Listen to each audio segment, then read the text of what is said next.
Welcome. We are here at the Ticket and Transportation Center at the Magic Kingdom. And we got a lot to cover today, beginning with the fever check at Advent Health. This is one of the last days they are taking the fever check, as they are going to remove that requirement from entering Disney. So we're going to see this go away. It's been sponsored by Advent Health. All right, having passed through security, we are here at the Ticket and Transportation Center. Here are the monorails coming and going inside. And we mention this because there is a gradual paint job in time for the 50th anniversary. Those blue screens around the main screen have been painted. And up ahead, you can see that monorail and ferry boat, which has been purple in the past. They have been painted blue. And I don't know if the gold trim on the top has been completed, but you get a sense of some of the changes. Although this kiosk in the middle is also golden blue as part of the 50th anniversary. I think there's a lot more to come on this, but you get a sense that even a touch of magic is an anniversary celebration is being put in play for the 50th anniversary here at the Magic Kingdom. Let's board the monorail. Here at the gates of the Magic Kingdom, they have completed their pilot study of the facial recognition program. I actually did that a couple of times, and what surprised me is on subsequent visits, I asked if they wanted me to still use the ticket, and they said yes.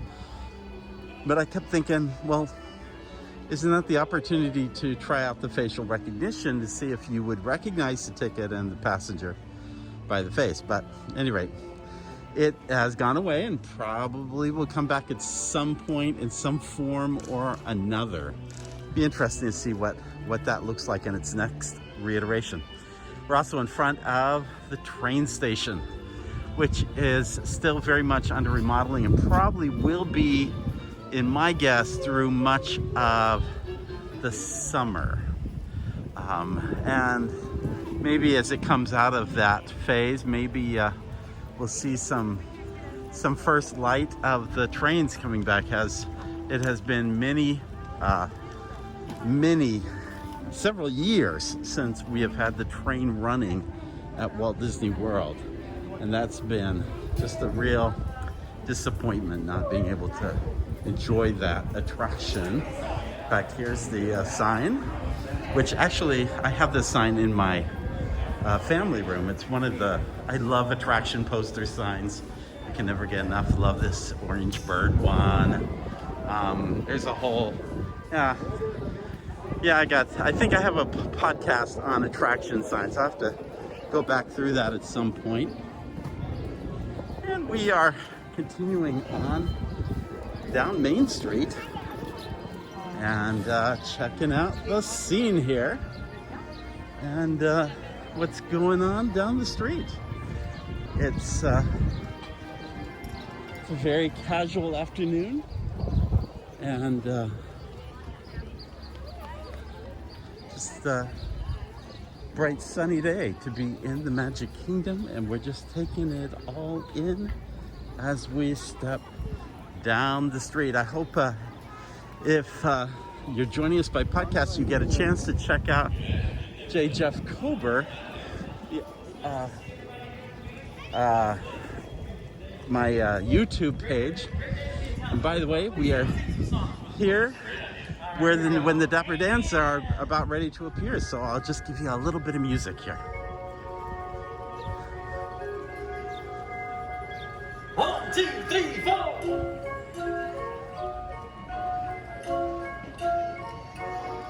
I'm walking right down the middle of Main Street, USA.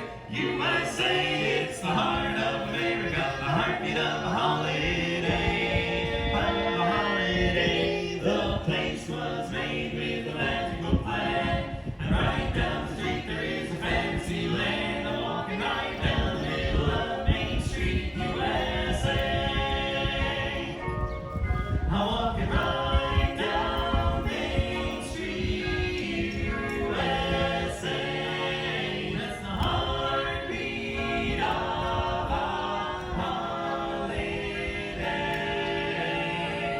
just hear that big brass band. They made it a fancy land, walking right down the middle of Main Street, USA.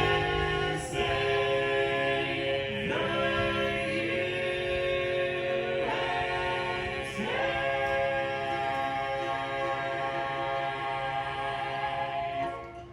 Yeah, that was fantastic. The Dapper Dans. What a great sound. While the confectionery is closed, let's check out the cinema where they are handling all of the confectionery items. And there's a yummy display right up front of caramel apples and chocolate covered marshmallows and Rice Krispie treats. A little cotton candy over here. Another display. They've taken the movie out currently because it's in the face of the people running the cash registers, so it's not very conducive right now. So that piece is missing, but they've got plenty of product in here. Love this enchanted tiki room apron. This just might be a great Mother's Day gift. So, and the orange bird one isn't a bad one either. That both of them are terrific options. And the oven mitts, I love this. It's blank on one side, but on the other side, it's got a great design with the castle in the center, but the Tower of Terror and Phantasmic and the Haunted Mansion, the train, Spaceship Earth. And that is priced at $449? No, $14.99.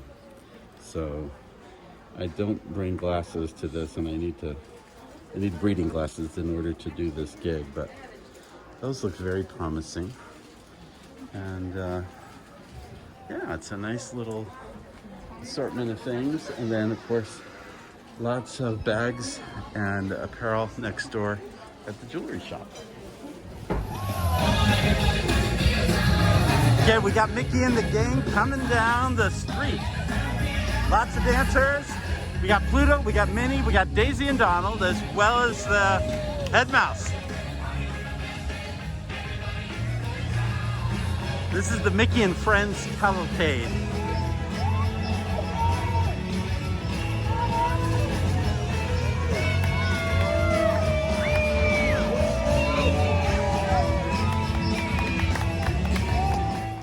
So we are here in front of Cinderella Castle, and all of the construction equipment has been taken away, and we have a finished, completed castle for the 50th anniversary. Lots of jewels, a lot of ribbons wrapped around the towers. We've got bunting throughout, 50th anniversary medallions, jeweled medallions. It's very colorful. I want to say that they lowered, I thought that the bottom portion of the tower had a lot more rows in it when they reopened after the after COVID, kind of that sequence when they had originally started painting it. So I want to say that the colors are a little bit more, they've added back some of the grays into the castle so it doesn't seem quite so pinkish rosish. And if you look over here, you can see that the moat has been refilled in the castle. A lot of gold in the ornamentation. It does look really beautiful, and I think it's very suitable for what is the 50th anniversary. I think it's going to be a great centerpiece to the celebration. We are here in front of the first aid station at the Magic Kingdom, which is near the hub. You'll notice on the sign that says it's presented by Advent Health. Advent Health has become more of a partner with Disney on a number of projects. We talked earlier about how the temperature checks are going away shortly. Those temperature checks have been handled by Advent Health employees. And so that's been a part, but if you've been part of the Run Disney in the last couple of years prior to the pandemic, you know that they have been the sponsor for run Disney events that are going on. They also announced some other partnership things to include a care center. They've had a care center in the Lake Buena Vista area, but they are adding a care center to Flamingo Crossing, which is a newer area past Disney's Coronado Springs on the other side of Animal Kingdom, or a road that cuts to the north of Animal Kingdom. And that is being added as well. So they are in partnership on a number of things with Disney at this time. So we are moving into Adventureland, and as we do so, we head by the Sunshine Tree Terrace. It's a good opportunity. You see, there's actually a line here, but there is also a sign advertising mobile ordering. And in fact, just recently, Sunshine Tree Terrace and Friar Tuck's in Fantasyland and the infamous Sleepy Hollow has been added to mobile ordering. So good choices out there, and it's nice to be able to grab something at these locations. You always get your pineapple Dole Whip through mobile ordering, but you hadn't been able to get your citrus swirls with Orange Bird until just recently. That has been added to the mobile ordering list. So all good stuff coming into the Magic Kingdom. We are here inside Tortuga Tavern. A lot of people don't know that this little intimate space here used to be a gift shop. If you have a chance, check out what is my newest Patreon group, the Wayfinder Society, because those who join get an interactive app that covers all things about Pirates of the Caribbean here at Magic Kingdom. Actually, across the world is the coverage. We've already gotten the one for Tokyo and one for here at Magic Kingdom. And just met, by the way, some new friends who were down here at the at Walt Disney World for a couple of days. We had a chance to meet up here at Tortuga Tavern, talk about their work and what they're doing, and it was great kind of sharing with them what creates for a great guest experience at Walt Disney World. And one of the things I pointed to is, here's Pirates of the Caribbean. A lot of people do not know that prior to the advent of this attraction back in December of 1973, all of the attractions that had been previously built at both Disneyland in California and even here in Walt Disney World were all outdoor switchback queues. Pirates of the Caribbean was the first queue that actually went indoors and was heavily themed. And so it actually stands out. And now since then, we've done lots of queues like that, like Pandora, with Navi River, not Navi River Journey, but Flight of Passage, Rise of the Resistance, and its indoor queues. But this is the one that actually started that. The idea that you could begin the thematic experience in the queue and not wait till you actually got on the ride. Now, there were attractions like the Mickey Mouse Review and Great Moments with Mr. Lincoln or the Hall of Presidents, which had indoor lobbies for waiting. But in terms of actually lining up and having a queue, it began here with Pirates of the Caribbean. So again, if you get a chance, check out my Wayfinder Society, where we cover this and so many more things. In fact, we're actually, for those at the two highest tiers, we began a Disney at Work celebration of Walt Disney World on its 50th anniversary with best practices from across the entire Walt Disney World property. So be sure to check that out. We're coming real close to the Jungle Cruise, the infamous Jungle Cruise, and it's been going through its paces recently to be able to change out some of the thematic elements in the attraction. Imagineers have been slowly releasing details. They released about 2 weeks ago where was Trader Sam's originally, and it is now being replaced by this kind of humorous little gift shop, which actually is going to be a photo pass opportunity when it's completed. I think it's going to be so much better than what was at Trader Sam's. So definitely check that out next time you come to the Magic Kingdom. Be sure to check out Jungle Cruise. Although at Disneyland, they're doing the same changes to that attraction there. So you can check it out when you have a chance to visit either of the parks on both coasts. All right, from here, we're heading into Frontierland. We have a pretty healthy queue here for the Country Bear Jamboree, and for good reasons. That's a great show. So I'm excited to see that guests are lined up for that. And we're coming along the streets of Frontierland. It's now late in the afternoon.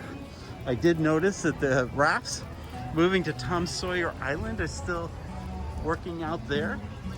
And so that's looking really sharp. Nice out there.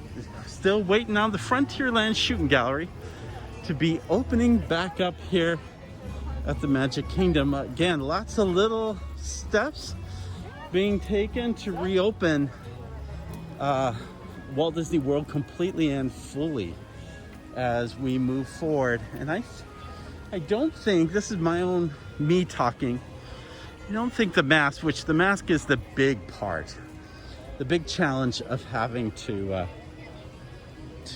go through the Disney experience right now. This is the most exasperating part of the experience for guests. I don't think that's going to go away until at least there's a window of a few months for children to get the vaccine. So we're going to have to bear this a little further, but this week the president started announcing making vaccinations available for teenagers.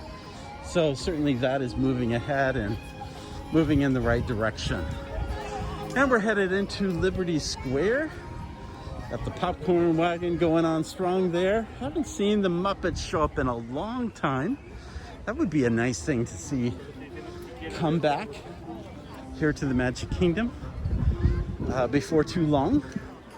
Liberty Square Market went back online about a month ago. I think we talked about that in the previous episode. In fact, I think I talked about how they had taken out a lot of the tables and chairs to give more physical distancing to that space.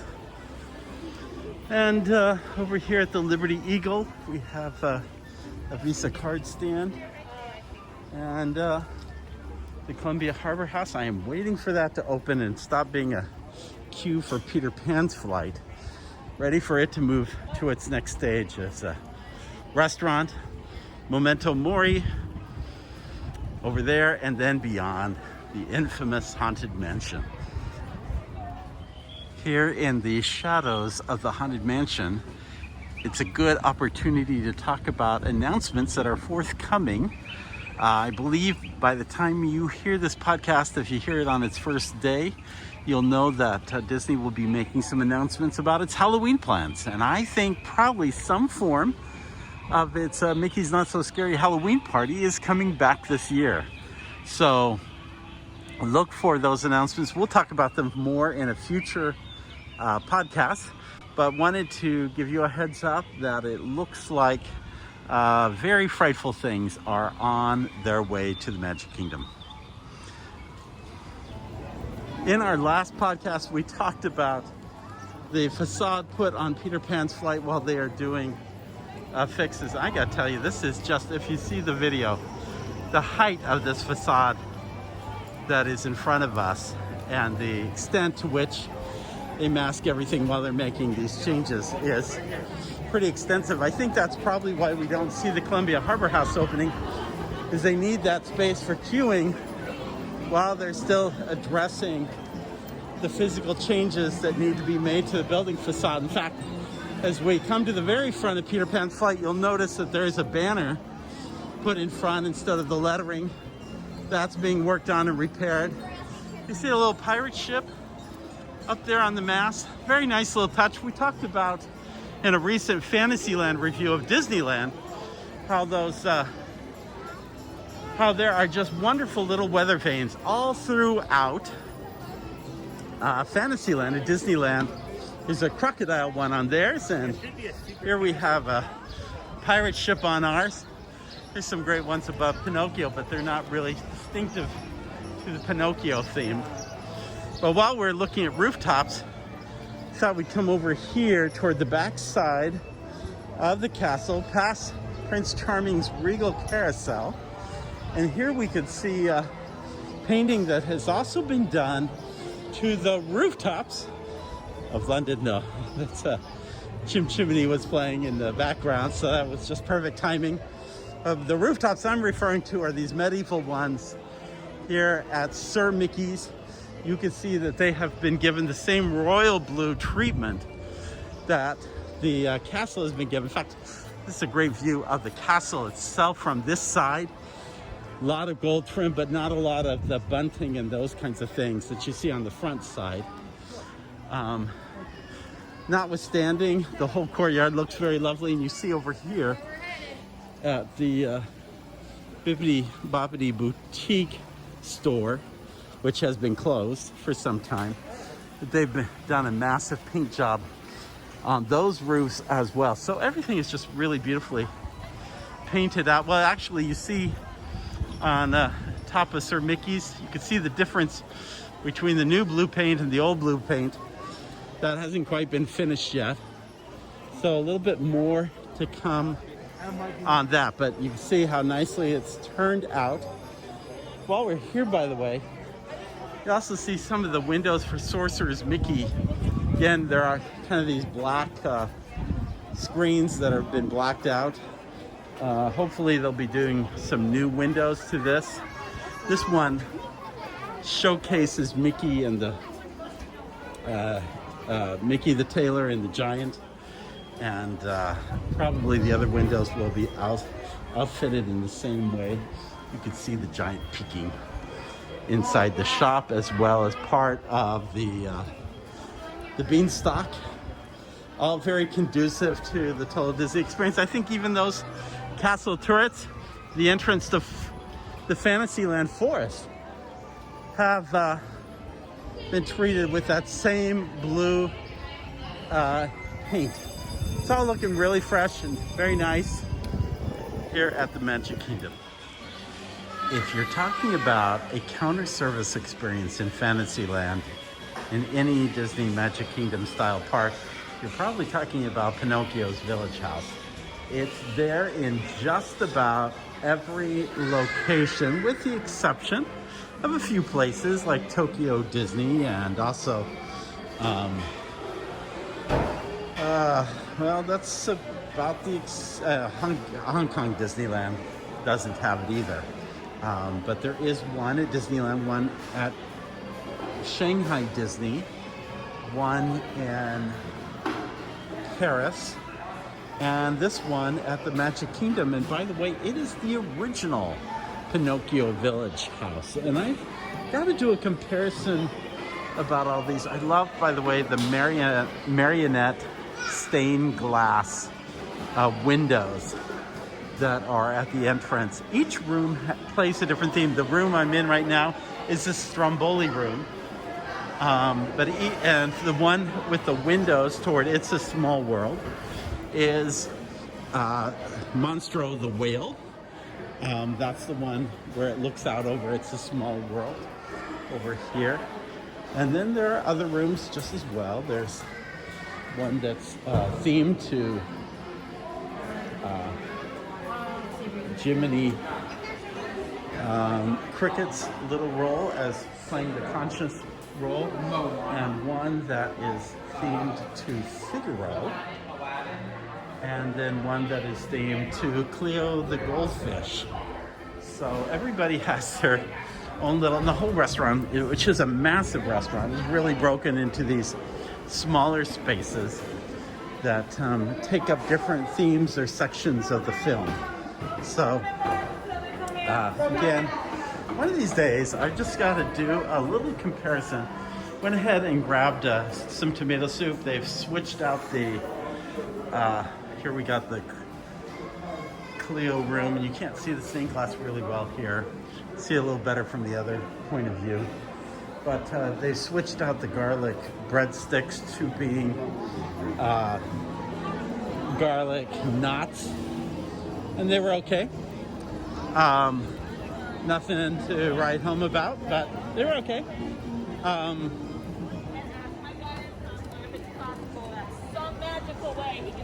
It's a small world. It's got a healthy queue in front of it, and thought we might get into that queue. But boy, where does it begin? Actually, the extended queue on the side is not open, so this is not as bad as it looks. See if how this plays out. Somebody in front of me is going, "What is this?" They're standing in this queue. They don't know what they're standing in, and this is why I haven't been on it in some time, because I hate these metal and plastic queues that allow some social distancing, but at the same time creates a real feeling of being in a maze. It's a temporary thing, but it's not a friendly thing, and it just, you kind of lose it being in this kind of queue. Notwithstanding, that's what this attraction is, so we're going to bear it because the line isn't too long. We'll go check out what this is all about. So as you can see, looking at the entry point, by the way, the clock is going off over at the Small World. Guests are getting into the boats, and they're still being socially separated by a row. And so that is still going on. I had heard that maybe they were loading each row, but unless it's an entire intact family, they are pretty much still socially separating out the guests as they board. And we will soon be boarding as well. Welcome to It's a Small World. For your safety, please remain seated throughout the voyage, keeping your hands, arms, feet, and legs inside the boat. Please watch your children.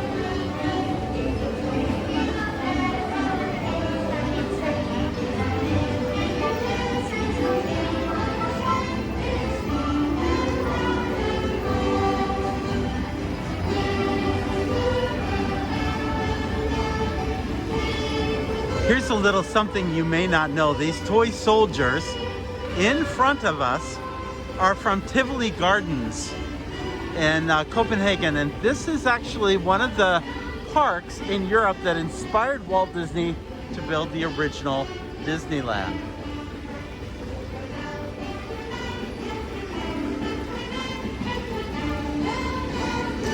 Actually, not having been on this attraction in a while, I have to say it's looking pretty good, and it's looking fairly kept up, well lit, clean, not dusty, colorful, working animatronics.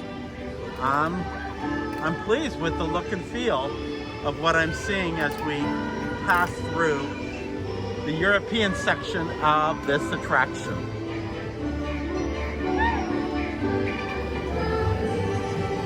This attraction looks very similar to the day it opened in 1971.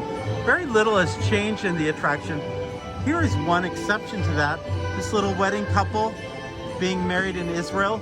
That is an addition that was made about 20 years ago, I would say, to the attraction.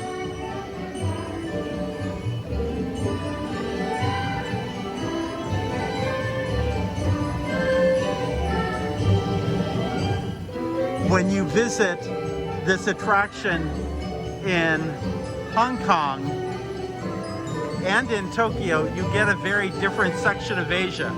It's much more built out. Here, you go from China to Korea to Japan pretty quickly. There, it's much more distinctly broken down, including the city streets of Hong Kong when you visit the Hong Kong Disney site. One of the great things about Small World is that there are so many dolls, so many toys, that a lot of times you can take out one of these dolls for repair or for refurbishment. You wouldn't know that one of those straw horses might be missing, for instance. In other situations, things like these dolls, they look like they're moving and they have movement, but in truth, they're just on a turntable. And so they don't have to have a lot of repair to them. They're very static figures, just simply work off a turntable. Here in the rainforest, you'll see that these birds that are animated and so forth, again, take one out, you wouldn't know that you were missing one. That's the beauty of this attraction, is that you can keep it being maintained by taking out a handful of dolls at a time and not missing, feeling like something's missing from the experience. By the way, I have to say the lighting is just terrific. It has been improved upon greatly inside this attraction. Lighting plays such a significant role to the success of how this attraction looks, and I think the blues that have been coated in this room, almost a purplish blue, just works really well for this setting. The finale of this attraction is all done in blues and whites with a lavender background. It's a contrast to Disneyland's version, which has been done in pinks and whites. And I kind of favor this look and feel.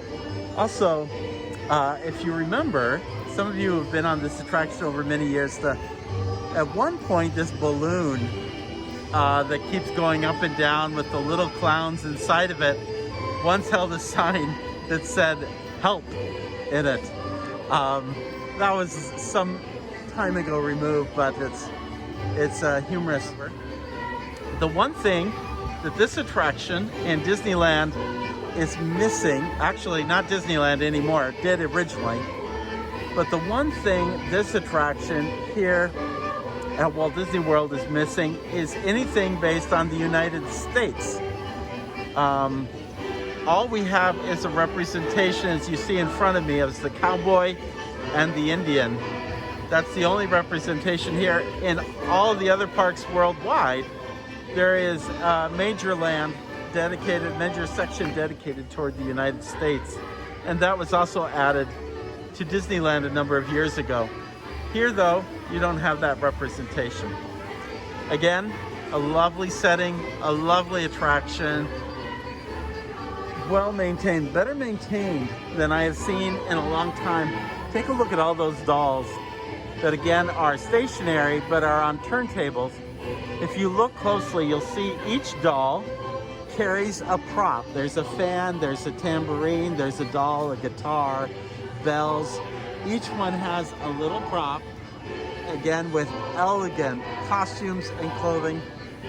All of it is beautifully well done and makes for a really fitting attraction here at Magic Kingdom. I decided to grab a Peter Pan float, and Peter Pan's flight would be the best place to enjoy that float, but there's no real seating area, so I've come here to the Chester Cafe to enjoy this. And it's really nice because the Chester Cafe is closed, and so all the seating here is empty, and it's just a quiet place to enjoy this drink.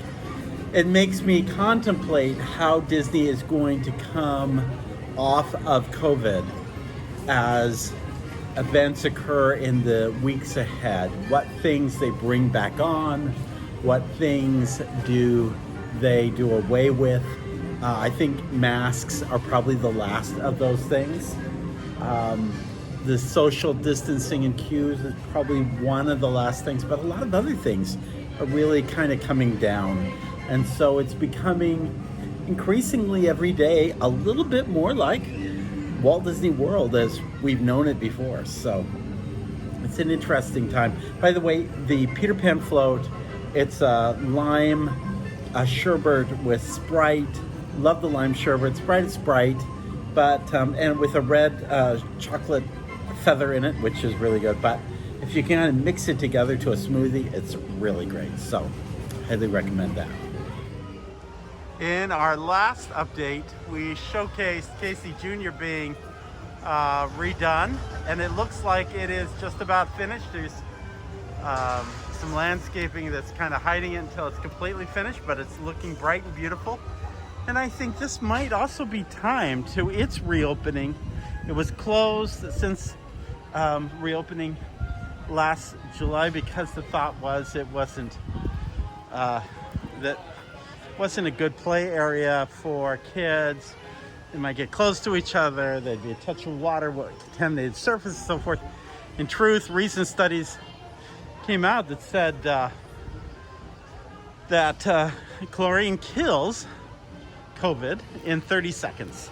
And so, go figure, probably the water parks were the safest place to reopen of all the places. But notwithstanding, maybe this summer we'll see Casey's circus play area reopen. So, since the parks have reopened, I've probably done about 10 Magic Kingdom updates. And every one of them has shown ongoing construction of Tron, where it's at. And a lot of the support grid, other than the ones closest to the building, a lot of the support grid is completely gone, leaving only the canopy and the ride track itself. A lot of the track is still covered with tarps to protect it from painting or installations above it. If there's anything that might be different on this particular podcast, it's not Tron itself, but down below you'll see that there are, well, railroad rails and ties. And you would get the impression that maybe we're not so far away from getting this track, which has been completely relayed throughout the park. After all, it's a 50-year-old track. Maybe we are on our way to getting it done. In fact, I would say, while I can't show you the image very well, it looks like the earlier section of that track has already been laid, and this is the next section to be laid. The final section to be laid, of course, will come as you head through Tron, right through the heart of that canopy. So, again, every day, every month, a little bit more, a little different. But hopefully we'll see a train soon, if not Tron itself. Hey, look, Ma, no line at the PeopleMover. Let's ride the PeopleMover. Well, in truth, the reason there's no line is because the PeopleMover has stopped, and frankly, guests are seated in cabins throughout. I think they're individually taking them out of their seats. Although the instructions verbally have said just simply to remain in your PeopleMover. Don't know if it's a long-term stop or a short-term stop. That's a little bit of a bummer. If you haven't listened to my podcast on why the PeopleMover matters, please listen to that podcast. I'm a little emotional about it, but it has symbolism, much like the Carousel of Progress here. A world on the move, a great big beautiful tomorrow. These themes are at the heart of Tomorrowland and still matter in our society. And so be sure to check out that podcast when you have a chance. I think that the Tomorrowland Terrace Relaxation Station is a good place to take a final breath before we leave here at the Magic Kingdom. It's been a great opportunity to see what's going on and what's happening, and so many things evolving. If you haven't had the chance, check out some of our other podcasts. I just mentioned the PeopleMover one, but we also talked about new announcements with the Star Wars Hotel, the Star Cruiser. We've also talked about big announcements with the Disney Wish and all that is happening with that. So definitely check out those podcasts. And we'll have more updates in the days to come from the parks. Now that my phone has been replaced, I can go back to sharing these things with you. Make sure you also go to YouTube and subscribe to J. Jeff Kober so that you get updates when videos like this are made available. We have over about 150 videos all dedicated to great things happening in Disney parks worldwide you want to check out, including exclusive Imagineering interviews that can only be found on our website. So be sure to check those out. They're relative to Disneyland Paris. Anyway, lots of stuff out there. Be sure to look for it. Make sure you subscribe to DisneyAtPlay.com and DisneyAtWork.com so you're notified of new posts that come out there. And of course, check out the Wayfinder Society, where we provide some interactive apps and very cool tools when you join our Patreon group. Thanks for being with us. In the words of Sinbad, Storybook Voyage, always follow the compass of your heart. Sounds like the Mark Twain out there. Hey, have a great day. We'll see you real soon.